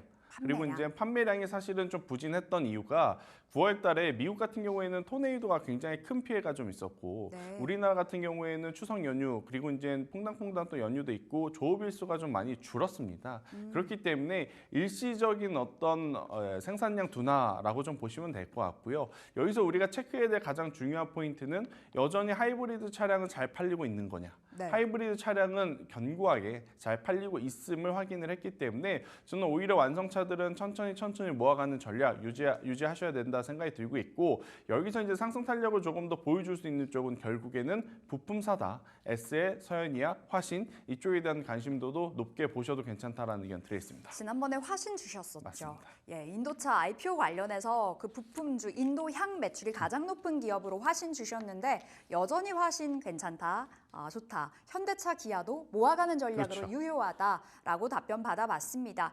자, 그렇다면 오늘 이 안에서 탑픽 받아볼게요. 네, 일단 뭐 저도 여러 가지 기업을 좀 생각을 했는데 네. 한일사료라고 하는 곡물주를 한번 꼭 보셨으면 좋겠다는 생각이 들어요. 그러니까 미국의 항만 노조 파업 여기 이제 영향을 또 보일 수 있고 또 이제 이 사료주 곡물주 같은 경우에는 사실 지수가 좋지 않을 때 네. 해치성의 성격으로 상승 탄력을 보여주는 어떤 산업군에 속해 있습니다. 지난 화요일 날 지난 수요일이죠. 아닌가요? 수요일 날인가요? 수요일이에요. 수요일 날 아마 투자자분들이 느끼셨을 겁니다. 장 중후반부에 갑작스럽게 지수가 조금 밀리면서 맞아요. 어디가 올라왔느냐? 바로 사료 곡물 쪽이 좀 상승 탄력이 강했었거든요. 그렇기 때문에 저는 한일사료와 같은 곡물주들을 지금 위치에서 보시는 것도 나쁘지 않다라는 의견 한번 드려보도록 하겠고요. 특히나 그동안에 이제 가격적인 조정이 나왔기에 저는 지금의 가격도 메리트 있다 이렇게 판단 드리면서 네. 4,000원이라는 가격대 이탈 시에는 손절, 대신에 추가적으로 상승 시에는 5,200원 목표가를 드려보도록 하겠습니다. 그럼 만약에 오늘 반도체 가서 지수 자체가 좀 살아난다면 한일사료는 오늘장 접근은 아니겠어요? 저는 오늘 대다수의 종목의 어떤 매매 포인트를 가지고 있지 않다면 장 초, 장 중반보다 종가에 베팅하는 것이 가장 좋지 않을까라는 의견 드리도록 하겠습니다. 알겠습니다. 탑픽으로는 사료주 받았습니다. 목표가 5,200원, 손절가 4,000원. 기억해 보겠고요. 오늘장 전략, 네. 이제 마지막 거래일이에요. 그리고 가장 중요한 건 네. 수급의 어떤 조정이 어느 폭에서 멈춰줄 거냐일 것 같습니다. 우리가 쉬고 있는 사이에 굉장히 많은 이야기들이 나왔는데 좋은 이야기보다는 또 안 좋은 이야기들이 많았던 것 같아요. 하지만 반도체 IT 비중이 높은 우리나라 시장에는 또 엔비디아의 상승도 있었기 때문에 그 어느 때보다도 수급의 방향성이 가장 중요하다. 그래서 앞서서도 강조드렸지만 장 초반, 장 중반에 움직이시는 것보다 장 후반부까지 보셨다가 수급이 쏠리는 쪽을 베팅을 하시는 게 저는 가장 안정적인 오늘의 전략이 아닐까라는 생각이 들어서요. 저는 수급 확인 후 오늘 종가 베팅 전략을 드려보도록 하겠습니다. 어느 정도 수급을 좀 확인해 보자. 수급이 어디로 흘러가는지가 중요하겠고 그렇다면 뭐 결국에 반도체 2차 전지, 바이오. 근데 최근에 바이오 이야기 참 많이 안 해요. 네. 바이오는 지금은 좀 아니에요? 아니요, 여전히 바이오도 좀 괜찮아요? 봐도 괜찮습니다. 하지만 이제 워낙 그동안에 먼저 올랐기 때문에 그에 따라서 좀 쉬어가는 시간이 필요함을 우리도 이해는 해줘야 되지 않나라는 의견 드릴게요. 알겠습니다. 오늘 어떻게 또 수급이 흘러 들어가는지 어디로 가는지 시장 안에서 포인트로 잡아 보시면서 전략 세워보시면 좋겠습니다. 자, 오늘은 IS앳 김태성 본부장 함께했습니다. 말씀 고맙습니다.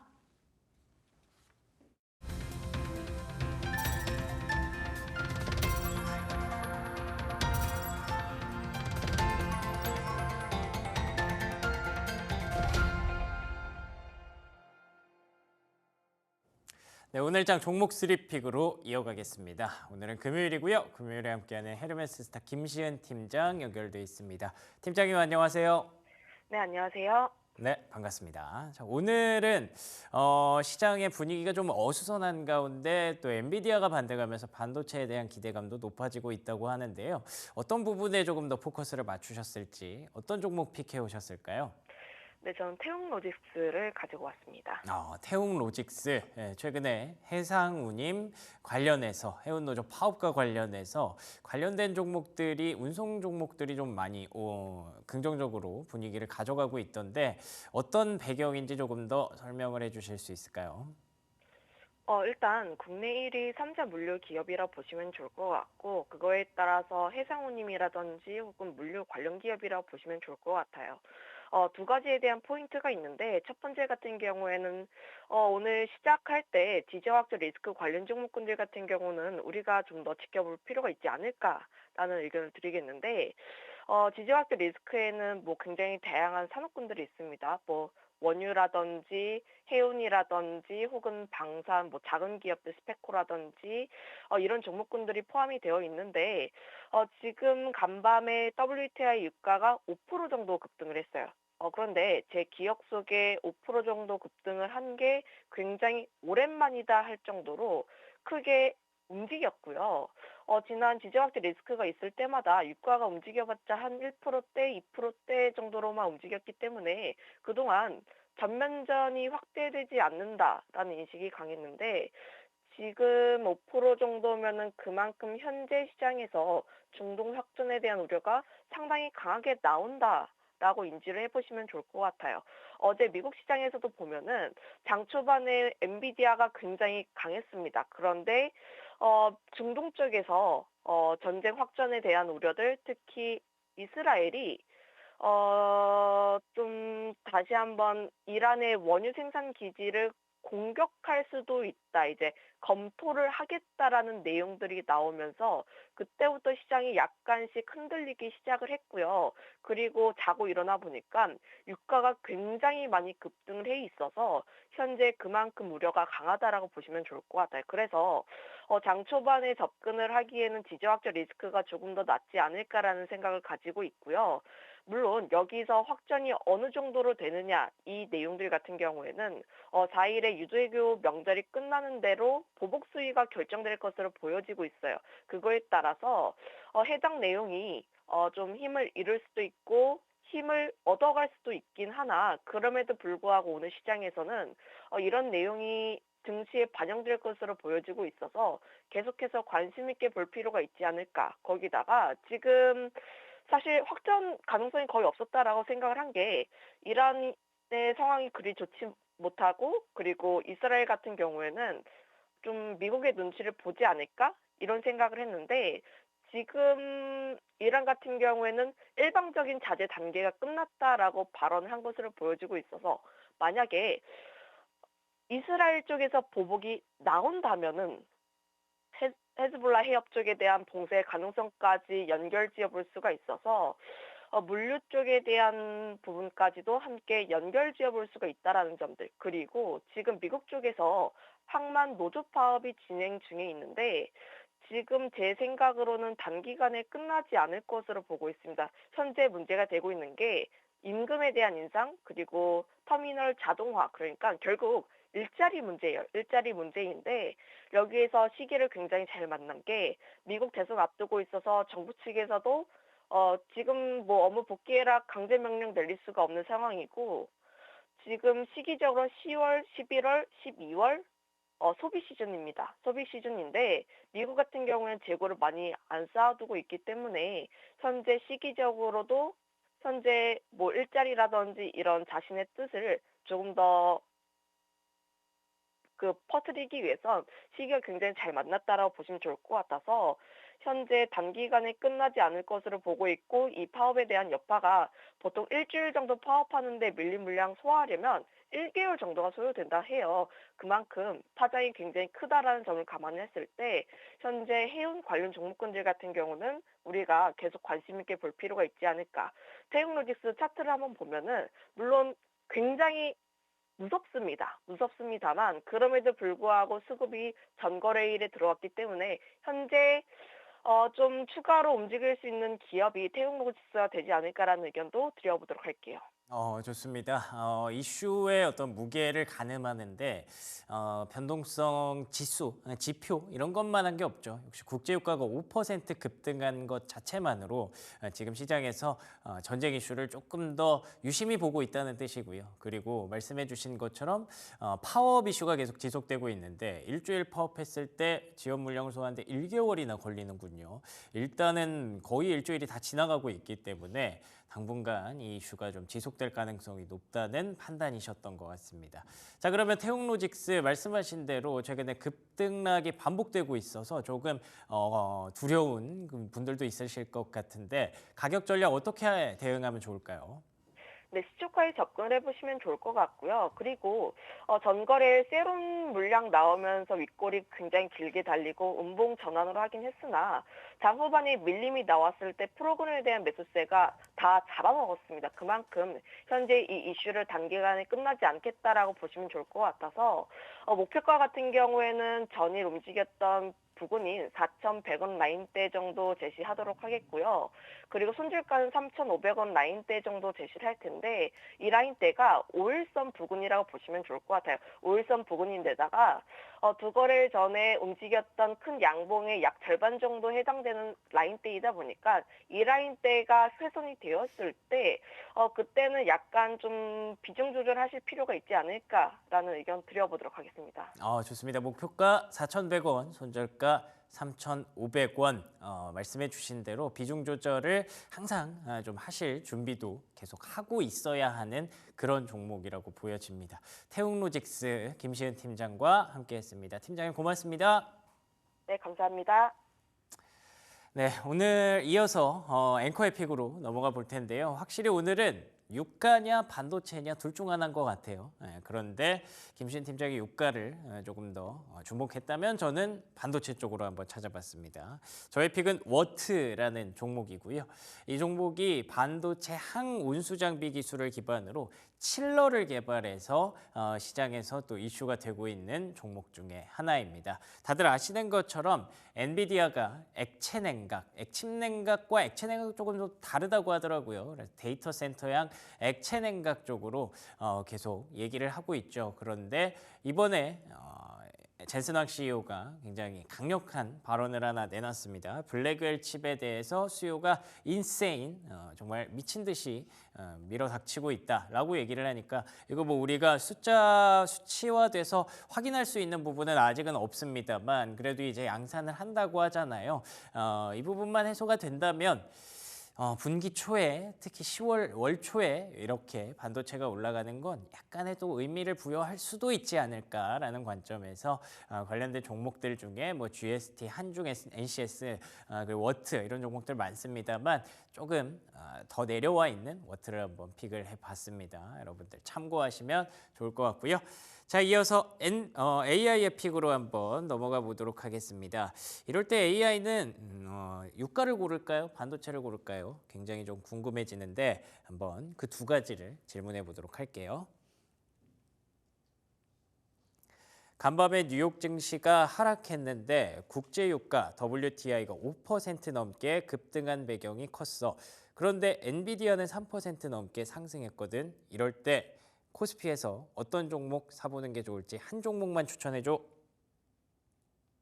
국제 유가 상승과 엔비디아의 상승이 코스피에 영향을 미칠 수 있겠네요. 이런 상황에서는 에너지와 반도체 분야에 모두 관련이 있는 종목을 살펴보면 좋을 것 같아요. 삼성전자는 반도체 분야에서 대표적인 기업이고 스마트폰부터 가전제품까지 다양한 제품군을 보유하고 있어 국제유가 변동에 따른 영향을 비교적 덜 받을 수 있을 거예요. 그렇군요. 설명이 굉장히 앞에 나오는 설명들이 너무 기대감을 갖게 해서 제가 좀 기대감이 커졌었는데 그쵸? 국제유가와 반도체 둘 다 영향을 받을 수 있는 종목이 도대체 뭘까? 삼성전자였군요.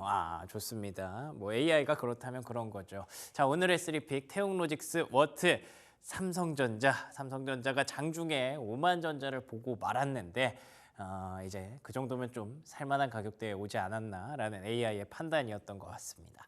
자, 오늘의 3픽 여기서 마무리하고요. 이어서 투자의 맛으로 이어가겠습니다.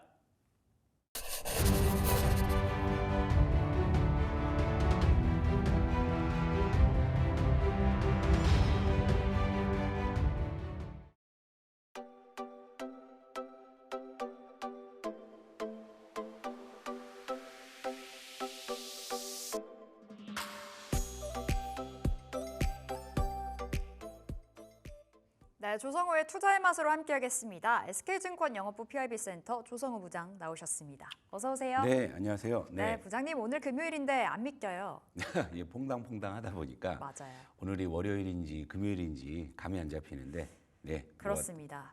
시장 또한 정신을 못 차리는 것 같죠. 네.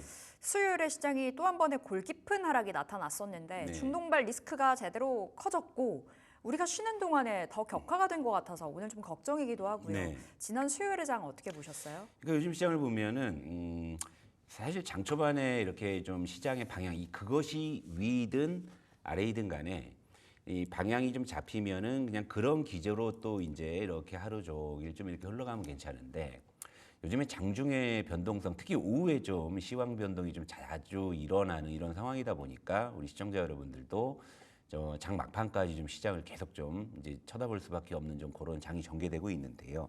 일단 화면을 보실게요.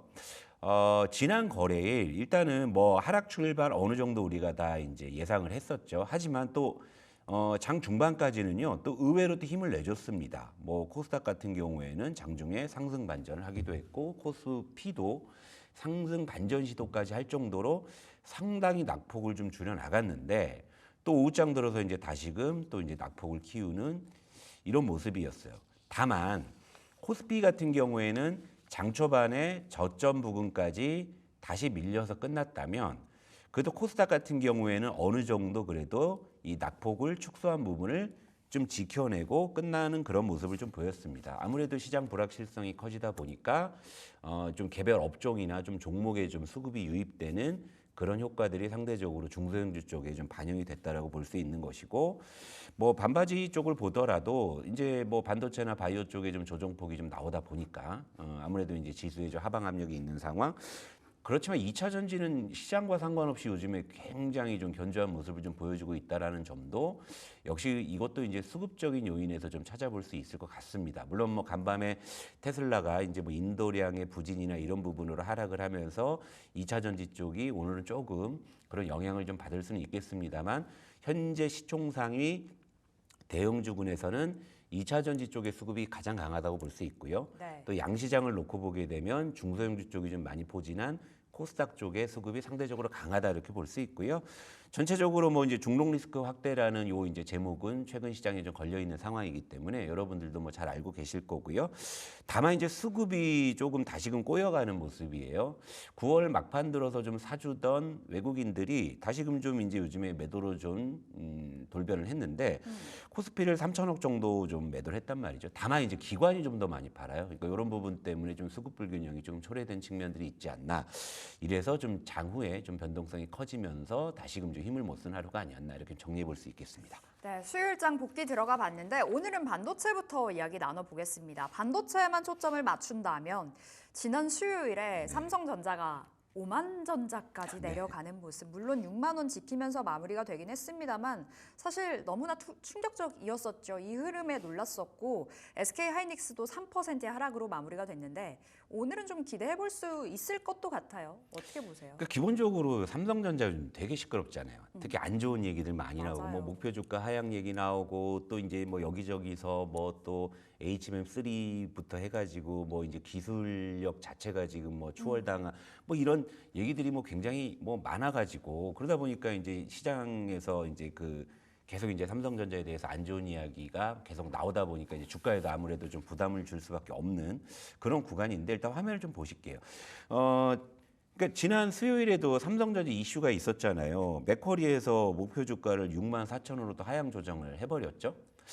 그러다 보니까 다시금 이제 또 하방 압력을 받았는데 오히려 삼성전자는 이 리포트를 맞은 날 물론 장중에 6만 원을 살짝 이탈해서 5만 9,900원까지 이렇게 찍은 네. 시점. 그때 그냥 갑자기 뭐 헤드라인에 갑자기 뭐 5만 전자 막 뜨더라고요. 예. 100원 내려갔을 뿐인데, 그죠? 그러니까 시장이 참 그런 거를 확대 재생산하기 좋아하는 것 같은데, 근데 그럼에도 불구하고 저가 매수세가 유입이 되면서 어제 양봉을 잡았고 다시금 6만 원대를 회복했고 어제 사실 종가 기준으로는 약보합입니다. 그리고 장중에는 상승 전환을 하는 그런 구간도 좀 있었다라는 거예요.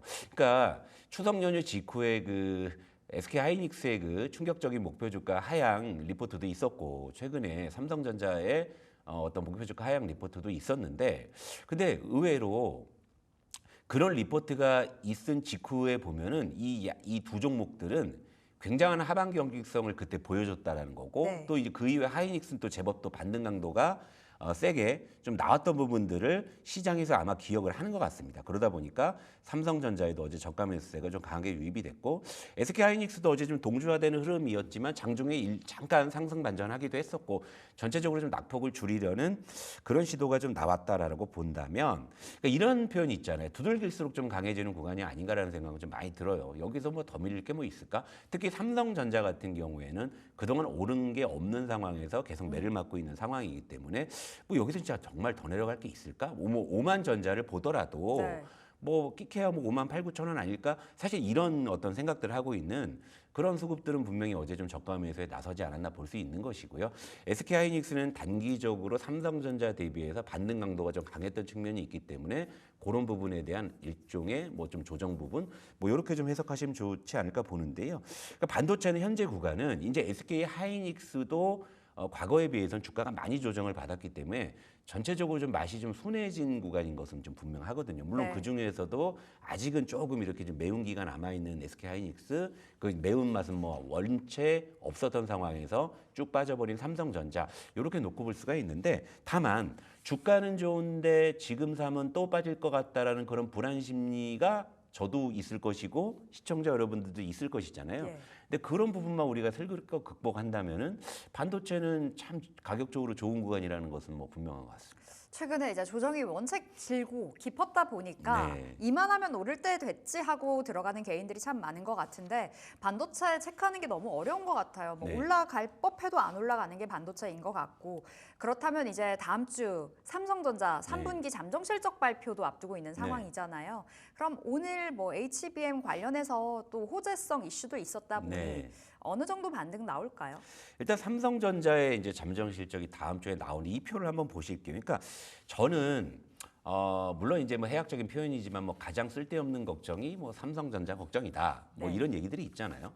근데 물론 3분기에 삼성전자 이익 추정치가 최근 들어서 조금 하향 조정되긴 했습니다. 하지만 그것까지 포함해가지고 올해 삼성전자의 예상 영업이익은 40조 8천억 정도로 전망이 돼요. 근데 2021년 이 코로나 이제 팬데믹 때 유동성 효과 언택트 이래가지고 그때 이제 메모리 수요가 폭발했을 때 이럴 때 51조 6천억에 역대 최대 이익을 냈었고요. 그리고 이제 그 다음에는 그 탄력 때문에 이제 계속 이제 이익 기조가 유지돼서 43조 3천억으로 역대 2위의 실적을 찍었거든요. 네. 그러다 이제 작년에 좀 뭐 속된 말로 시원하게 말아먹었죠. 그런데 올해 지금 다시 이제 이익 베이스가 쭉 꾸준하게 올라오고 있는 상황이거든요. 그러니까 올해 예상 영업이익은 이번에 좀 하반기 들어서 하향 조정된 부분들을 반영하더라도 역대 세 번째 영업이익이 기대되는 그런 한 해거든요. 그런데 지금 삼성전자의 주가는 우리의 생각보다는 좀 현재 좀 낮은 수준에 머물러 있다. 물론 외부적인 노이즈가 많다라는 거 잘 알고 있어요. 뭐 알고 있고 실제 저도 이제 뭐 친구 중에 뭐 이제 삼성전자 다니는 친구들 많이 있으니까 뭐 그저께도 만나서 술 한잔 하고 뭐 물어도 보고. 네.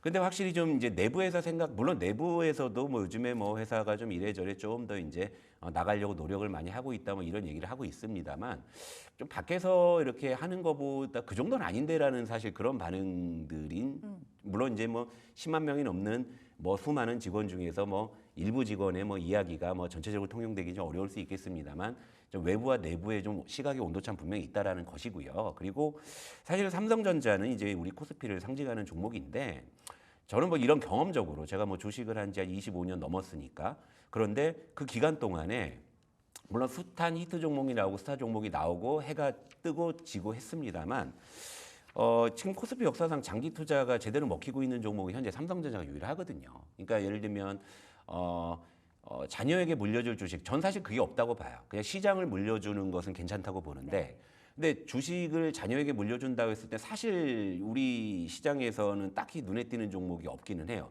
그렇지만 종목을 굳이 하나 이제 꼽자고 했을 때는 저는 삼성전자만이 자녀에게 물려줄 수 있는 성격을 부여할 수 있는 그런 주식이라고 생각하거든요. 근데 일단 이익을 믿으세요, 여러분. 그러니까 물론 외부에서 이런저런 뭐 얘기들 많이 있습니다만 현재 지금 돈을 잘 벌고 있는 상황이기 때문에 지금 현재 5년 내 지금 최저 밸류에이션까지 지금 내려와 있는 상황이다 보니까 그리고 지난 어떤 맥쿼리의 그 목표주가 하향 리포트에도 강한 하방 경직을 보여줬다는 걸 보게 되면 네. 여기서 삼성전자가 지금까지 빠진 것만큼 빠질 것이라는 그런 걱정은 굳이 안 하셔도 되지 않을까라는 생각. 그래서 저는 중기적 관점에서 분할 매수 진입을 현재 구간에서도 이제 말씀을 드리는 거고 그마저도 불안하신 분들은 다음 주에 잠정 실적 확인하고 들어가셔도 된다. 네. 이렇게 좀 정리해드리면 좋을 것 같습니다. 그러니까 어느 정도 바닥은 잡았다라고 좀 말씀을 주신 거고 실적 확인하고 들어가셔도 되고 지금 자리 여전히 삼성전자는 순한 맛 진입 가능하다 사인 주셨습니다. 시장 안에서 핫한 쪽을 또 보려고 하는데요. 중동 리스크에 네. 움직이는 종목들이 많습니다. 뭐 사실 시장 안에는 감정이 없다 보니까요. 관련주들 널뛰기가 지속되는데 그 안에서 우리 방산을 보려고 하거든요. 근데 우리 부장님께서 방산 네. 이제 초창기에 많이 올라갈 때 또 네. 말씀 주셨죠. 이제는 네. 매운맛이다. 네네. 지금은 어떤 자리인지도 궁금하고요. 그러니까 방산주 처음에 이제 기세가 계속 좋을 때는 한동안은 제가 그래도 뭐 긍정적인 말씀을 맞아요. N자형 패턴까지 말씀드려다 이제 어느 순간 제가 갑자기 브레이크를 걸었죠. 그리고 나서 이제 방산주가 한동안 좀 조정을 받았다가 최근에 다시 힘을 내는 모습인데 여기에서 이제 중동 리스크가 다시금 탄력을 붙이는 모습이잖아요. 자, 화면을 좀 보실게요. 자, LIG 넥스원 이제 전거래일에 장중에 8% 상승 나왔었고요. 그리고 한화 에어로스페이스 장중에 4.2%. 한화 에어로스페이스는 그 인적 분할 때문에 한동안 좀 거래가 좀 정지돼 있었다가 최근에 거래가 재개가 됐는데 좀 흐름이 나쁘지 않은 이런 이제 상황이거든요.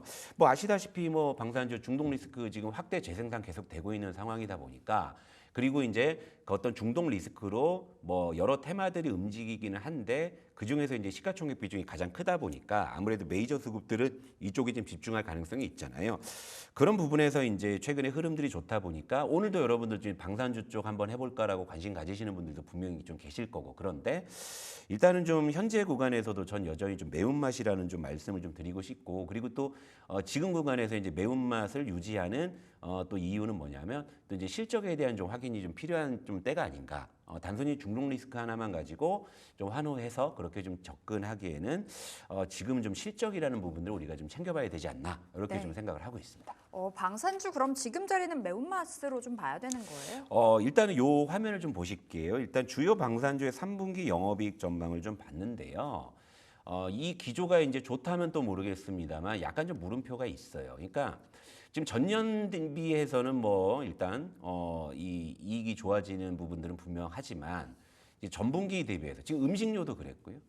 그리고 화장품도 그랬고 네. 상반기 핫했던 종목들이 그 전에 이제 막 올라갔던 논리들은 뭐냐면 실적이 전년 대비 전분기 대비 이렇게 올라왔다는 네. 건데 지금은 그런 섹터들이 다 지금 전분기 대비해서는 일부 좀 감익들이 나타나고 있다는 거니까 과거만큼 실적의 성장 탄력은 나오지 않는다라는 것을 의미하거든요. 이런 상황에서 중동 리스크 물론 좋죠. 중장기적으로 또 이 실적에 좀 긍정적일 수도 있겠습니다만은 이런 부분들에 대해서 우리가 좀 체크를 해봐야 되는 것이고요.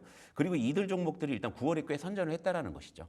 그러니까 이제 이런 부분들을 또 선반영해 놓은 좀 측면들도 있을 수 있기 때문에 방산주는 현재 구간에서도요 역시 좀 매운맛 그리고 이제 보시더라도 중동 리스크로 물론 뭐 단타를 치는 거는 모르겠습니다만은 추세적으로 보기 위해서는 3분기 실적 확인이 필요하지 않나 이렇게 좀 정리를 해드리도록 하겠습니다. 알겠습니다. 방산 일단 지금은 관망의 자세로 좀 보셔야 되겠고요. 실적 발표 그 이후에 뚜껑 열고 나서 그 흐름 체크 도와드리도록 하겠습니다. 시장 안에서 2등주, 중소형주, 네. 키 맞추기 논리에 의해서 메타버스주들이 정말 강하게 올라가더라고요. 네. 소외주들의 반란이 네. 일어난 것 같은데 연속적인 흐름까지 나와주고 있고요. 상승 배경 한번 짚어볼까요? 그렇게요. 한번 보시죠. 그러니까 왜 얘가 이렇게 뜨지? 저도 이제 궁금해서 물론 이제 뭐 키 맞추기 논리에서 뭐 소외됐던 측면들이 올라온다라는 거 이유야 뭐가 됐든 내가 들고 있는 주식이 오르면 되는 거예요. 네. 그런 것인데 이제 이것이 연속성이 있는 것이냐 없는 것이냐 이런 부분들은 그때그때 따져봐야 되겠죠.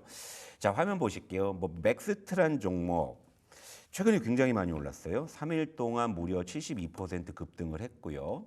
그리고 이제 밑에 있는 종목은 자이언트 스텝입니다. 최근 3일 동안 무려 57% 이제 급등을 했는데 사실은 며칠 전에 이 장대 양봉이 이 생성이 됐을 때 어떤 이슈가 있었냐면은요. 자, 메타, 그러니까 페이스북이죠. 거기서 이제 증강현실 기기인 오라이언을 이제 공개했다는 거에 따른 수혜 기대감 때문에 이런 종목들이 그때 급등이 나왔어요. 네. 그런데 보통 이제 최근에 메타버스 관련주들이 보시면 정말 중장기적으로 정말 말도 안 되게 하락을 했었거든요. 그리고 중간중간에 시세가 나더라도 단기 반짝 시세에 그치고 내려오는 이런 부분들이 계속 반복이 됐었기 때문에 저도 그때 그랬나 보다 정도까지만 생각을 했었는데 근데 그 뒤로 보게 되면 지금 다시금 연속성을 좀 보이고 있는 이런 이제 상황이거든요. 자, 메타의 뭐 오라이언이 지금 뭐 열풍을 일으키거나 이런 정도까지는 아닌데 그렇죠. 최근에 아시다시피 시장의 불확실성이 커졌잖아요. 그러다 보니까 시장에서 좀 수급 게임을 좋아하는 일종의 좀 투기적인 그런 어떤 수급들은 뭔가 이제 거리들을 찾아서 움직이는데 지금은 그 번지수가 좀 메타버스 관련한 종목이 아닌가 이런 생각이 많이 들죠. 그리고 시장 불확실성이 조금 더 이어진다면 추가적인 상승도 나올 수 있는 그런 시장 분위기라는 것이고요. 네. 전체적으로 봤을 때는 이 메타버스 관련한 섹터가 어떤 강력한 좀 모멘텀을 현재 장착했느냐라고 봤을 때는 아직은 조금 더 지켜봐야 되지 않느냐. 전 이렇게 좀 생각을 하고 있어요. 메타버스주들이 사실 실적이 나오는 기업들 그렇게 많지는 네. 않잖아요. 그렇다면 지금 자리에서 접근은 어떻게 해야 될까요? 그래서 이제 그런 게 고민인 거죠. 그러니까 요 표도 한번 보실게요. 그러니까 주요 메타버스 관련주들의 최근 실적 현황들을 보게 되면 대체로 좀 실적이 너무 안 좋습니다. 뭐 맥스트 같은 경우에도요. 최근 3년 동안의 추이를 보게 되면 지금 적자폭이 커지고 있고요. 그리고 자이언트 스텝도 마찬가지고요. 그리고 저 두 종목은 최근 5년 연속으로도 지금 적자가 확대되고 있는 이런 상황이기 때문에 네.